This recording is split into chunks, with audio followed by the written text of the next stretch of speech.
चीन और अरब देशों ने भारत के सामने एक बहुत बड़ी मुश्किल लाकर खड़ी कर दी। और वो क्यों? क्या ये देश चाह रहे थे कि भारत के हालात भी हो जाएं जिस तरीके के श्रीलंका के और पाकिस्तान के हैं? पर भारत ने इन सब में क्या उपाय निकाला? जिस चीज पर चीन का बहुत बड़ा कब्जा था, उस कब्जे को भारत ने कैसे हल करना शुरू कर दिया है, जानेंगे क्या कुछ चल रहा है। वहीं दूसरी तरफ सबसे बड़ी खबर निकल कर आ रही है यूक्रेन और पाकिस्तान के बीच। आखिरकार क्या पाकिस्तानी सेना यूक्रेन जाएगी लड़ने के लिए? क्या बन रहे हैं हालात और यूक्रेन ने क्या मांग कर दी है पाकिस्तान से? जियोपॉलिटिक्स में बहुत बड़े बदलाव हो रहे हैं। आइए जानते हैं इन खबरों को विस्तार से। लिथियम बैटरीज की जो मात्रा थी ठीक ठाक थी, ठीक वैसी ही थी जैसे कि ग्लास वगैरह के थे, लिथियम के थे, बाकी मेडिकल एयर कंडीशनर वाले जो भी चीजें इस्तेमाल होती हैं। मतलब 2005 में लिथियम की मात्रा और उसके बाद 2010 में ये थोड़ा बढ़ा, लेकिन उसके बाद ये बिल्कुल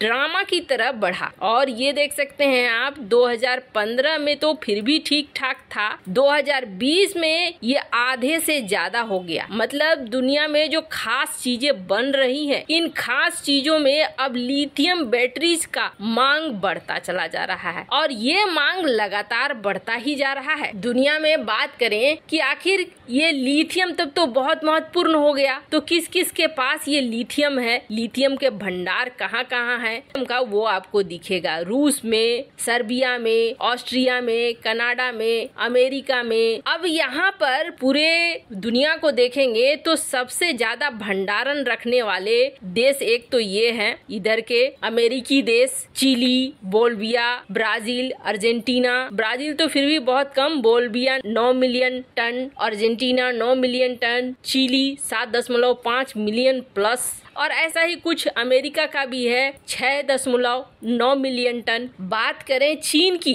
तो चीन इसमें पीछे नहीं है। चीन यहाँ पर अमेरिका को मात दे रहा है और 7 मिलियन टन लिथियम का उत्पादन करता है। पर भारत की बात करें तो इस मैप में भारत का कोई नामो निशान नहीं आ रहा है। कारण क्या है? कारण ये है कि कभी सरकार ने इस तरफ ध्यान ही नहीं दिया कि हमें अपने देश में भी खोज करवानी चाहिए कि कहां पर लिथियम आयन है, कहां पर रेयर मटेरियल्स हैं। पर अब हाल के दिनों में भारत ने बहुत बड़ी मात्रा में मटेरियल्स को खरीदना शुरू किया है। चीन को भी पार कर चुका है भारत। पर खरीदने का कार्यक्रम कब तक चलेगा? खरीदने का कार्यक्रम तो बहुत लंबा नहीं चल सकता है। जैसे हमने देखा कि अरब देशों ने तेल का दाम बढ़ा दिया, पेट्रोल का दाम, क्रूड ऑयल का दाम, सबका दाम बढ़ गया। अब इसके बढ़ने का सीधा सीधा असर पड़ा महंगाई पर। महंगाई भी उसी अनुपात में बढ़नी शुरू हो गई। अब भारत ने ध्यान दिया कि चलो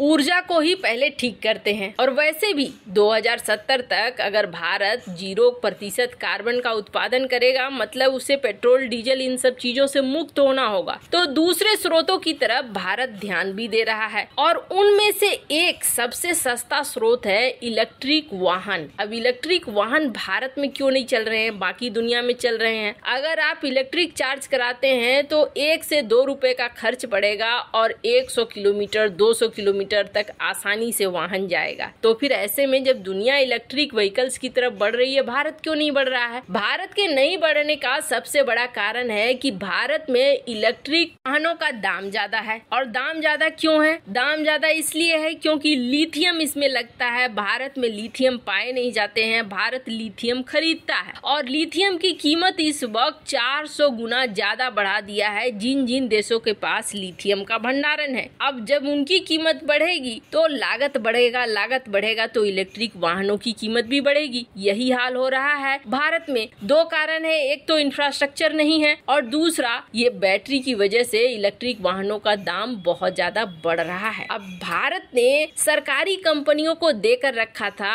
कि भारत में जितने प्रोजेक्ट्स हैं उनमें ढूंढो कि कहां पर लिथियम है, क्योंकि भारत कभी प्राइवेट फर्म्स को लिथियम के लिए खोज करने की इजाजत नहीं देता है। अब चल तो रहे थे वैसे 20 प्रोजेक्ट, लेकिन 20 प्रोजेक्ट में कोई खास भारत को प्रॉफिट नहीं हो रहा था, जिसके बाद भारत ने अब प्राइवेट प्लेयर्स को इसमें लाना शुरू कर दिया है कि आप ढूंढिए, और वैसे भी बिना जांच परखे नहीं बल्कि प्रॉपर तरीके से परख कर भारत ने अब प्राइवेट फार्म्स के लिए खोला है कि आप ढूंढिए। और लिथियम में अगर लिथियम के भंडार मिलने शुरू हो जाते हैं तो ये जो खर्चा है ये खर्चा हम बचा पाएंगे और भारत जल्दी से अरब देशों के चंगुल से निकल जाएगा, वहीं चीन के भी चंगुल से निकल जाएगा, क्योंकि लिथियम की बैटरीज के लिए या रॉ मटेरियल के लिए चीन पर भी भारत निर्भर हो जाता है। खैर, जहां भारत एक तरफ ये सब कुछ कर रहा है तो वहीं रसिया यूक्रेन मामले में अब फटे हाल पाकिस्तान की क्लास लग रही है। अब क्या पाकिस्तान अपनी सेना भेजेगा यूक्रेन की तरफ से और रूस के खिलाफ लड़ेगा?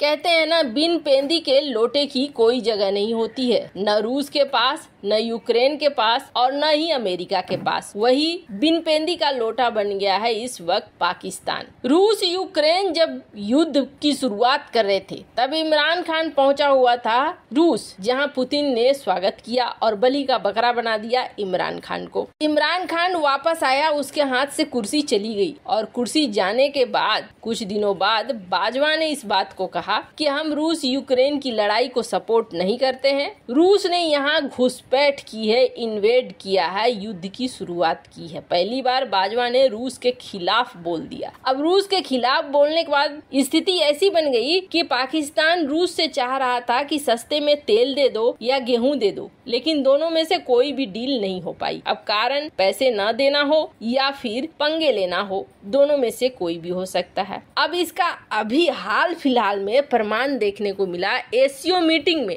बिलावल भुट्टो अपने देश में ये कह के गया था कि रूस के विदेश मंत्री से मिलेगा, लेकिन वहाँ हुआ क्या? रूसी विदेश मंत्री भारतीय विदेश मंत्री से मिले और सीधे निकल लिए। बैठक होनी थी बिलावल भुट्टो के साथ, लेकिन बिलावल भुट्टो की बैठक को कैंसिल कर दिया। मतलब रूस की नजर में पाकिस्तान कल जहाँ था आज भी वही है। अब रह गई बात यूक्रेन। यूक्रेन ने अब सवाल कर दिया है पाकिस्तान के बारे में कि पाकिस्तान न्यूट्रल क्यों है, और ये सवाल किसने किया है? पाकिस्तान में यूक्रेन के जो सवाल करते जा रहे हैं कि यूक्रेन नहीं भूलेगा और नहीं बर्दाश्त करेगा जो देश न्यूट्रल है, चाहे वो पाकिस्तान ही क्यों ना हो। यानी पाकिस्तान यूक्रेन की रडार में आ गया है। अब पाकिस्तान क्या करेगा? अपनी सेना भेजेगा क्या यूक्रेन? वैसे इन सब मामले में आपकी क्या राय है? कमेंट कर जरूर बताएं। जल्द मिलते हैं अगले वीडियो में नई खबर के साथ।